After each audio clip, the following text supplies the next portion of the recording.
Frankly, the luxury share of the U.S. industry over time tends to stay generally constant. You might say, well, gee, it's going up on the right. But first of all, the last 3 years on the right are forecast. But even so, that axis on the right-hand side there is very, very a small range. So I mean, I've been looking at this data for a while, and I've never seen the luxury market below 10%, and I've never seen it over 13%. So it will always, frankly, or I should say has been always between 10.5% and 12.5% of the industry. Okay, so talking about brands. So these are what we consider to be the 14 luxury brands. I do not have Alpha included in this chart. Now you might ask some questions here. First of all, what about Bentley, Rolls-Royce, Lamborghini? We have another category above luxury that we call ultra luxury. Some people call it exotics. We do not include those in what we term luxury, partially because the dynamics of those ultra luxury buyers are somewhat different. You also might ask about Buick. Some people include Buick in the luxury market. We actually do not. So of these 14 brands, this is a somewhat arbitrary division among the 14 brands. There's 3 that are clearly the leaders that have been for several years and will be going forward, and that's BMW, Mercedes, and Lexus. I then have identified 5 others which I've called strivers, which are striving to get into that leadership area, and then what we consider to be the niche players, which are the remaining brands. Some things I wanted to comment about this. First of all, this is all based on registration data, which IHS purchases from the states. So this is hard and fast data. Frankly, there's no debate about this. This is 100%. It's not sample data. It's census data. It's complete. The second thing is, you may notice up there in the title that I say it's through October. One of the trade-offs about registration data is that there's a lag of 40 days before the data is available to us. So we will have November data actually in a couple days, but so far we only have October data, and you may be saying, well, gee, who cares about October? Today's January 11th. So to address that question, I put sales data on the bottom of the chart. I'm sorry if it's hard to read, but at the very bottom there, you can see the numbers going across there. That is sales data through December. Reported by the manufacturers. And you can see that actually the share numbers on the bottom there are very, very similar to the registration data through October. Point out a couple of other things very quickly. BMW, first of all, the Mercedes data is less Sprinter. BMW was in the lead through October, and based on sales data, they will win for the entire year.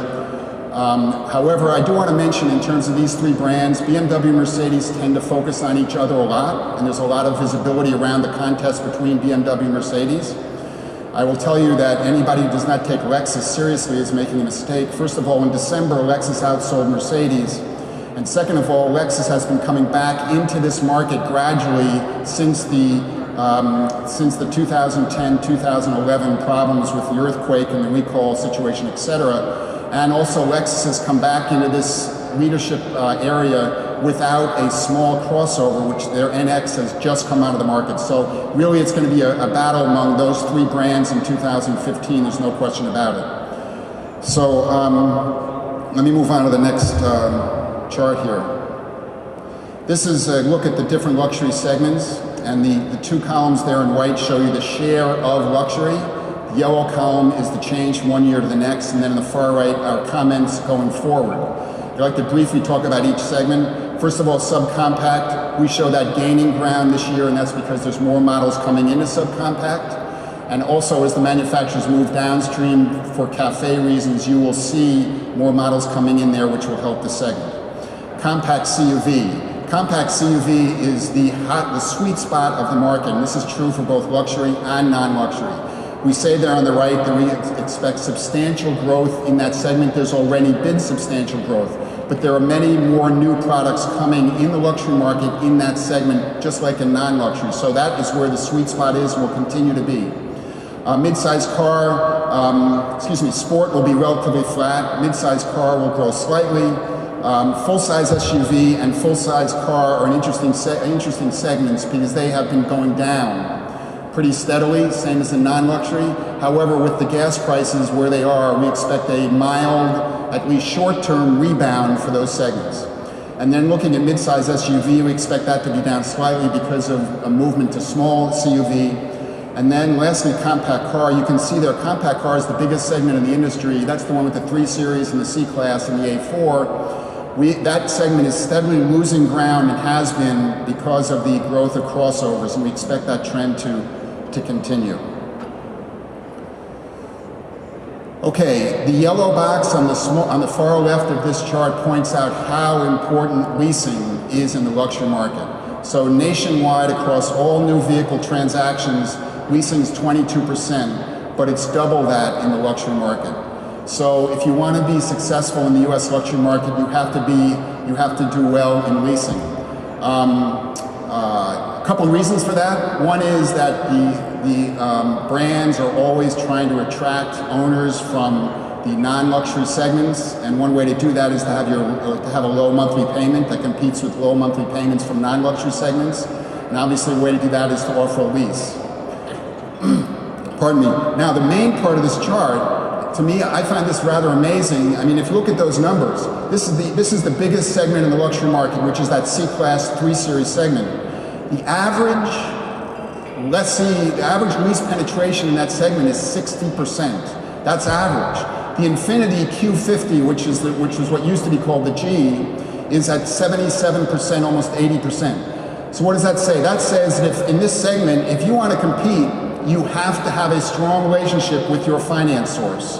Hopefully it's a captive finance source. Hopefully you have a good relationship so the operating arm and the bank can come up with incentives, pull aheads, et cetera, so that you can have an attractive monthly payment.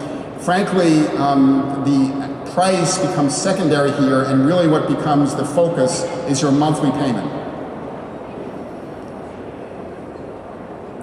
Okay, let's look briefly at fuel type.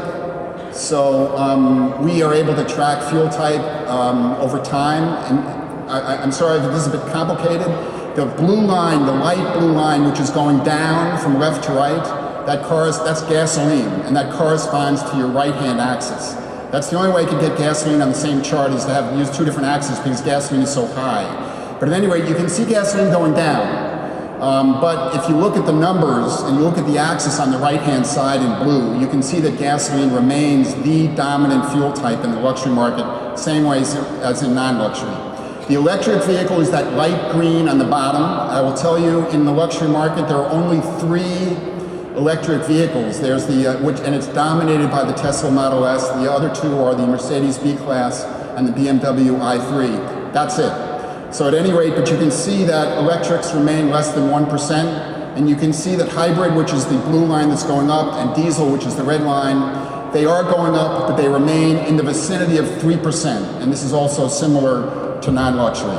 The purple line up above that's going up is flex, which is ethanol, which is really not all that important to this discussion.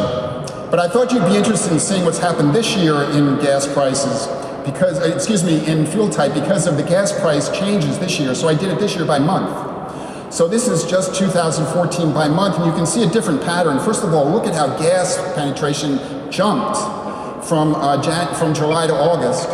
And then you can see also what's interesting is that hybrid and diesel have actually been trending down. That's the blue line, the dark blue line, and the red line. Interestingly, I found it very unusual that the electric went way up when gas prices went down. So I looked up, what's going on here? And it turns out that Tesla had some production slowdowns and issues during the summer. And then Tesla rebounded dramatically in the fall, and that pulled up this electric number. So that's why electric goes up. But nevertheless, electric remains, frankly, a very, very, very small part of the market. Okay, I have to move along here. What I thought it would help out is across these 15 brands, and you may notice I'm saying 15 now because I've added in alpha.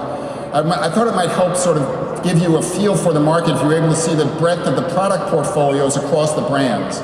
So here's a list of the products by brand, and horizontally they're not meant to correspond with each other. The main point is to look at the vertical list and compare the cross brands. And then in the bottom, I've listed the share of luxury for those brands. So you can see the strong correspondence between the portfolio and the share of luxury, with BMW and Mercedes really leading the way. But interestingly, you can see that Audi also has a wide portfolio, but their share is lower.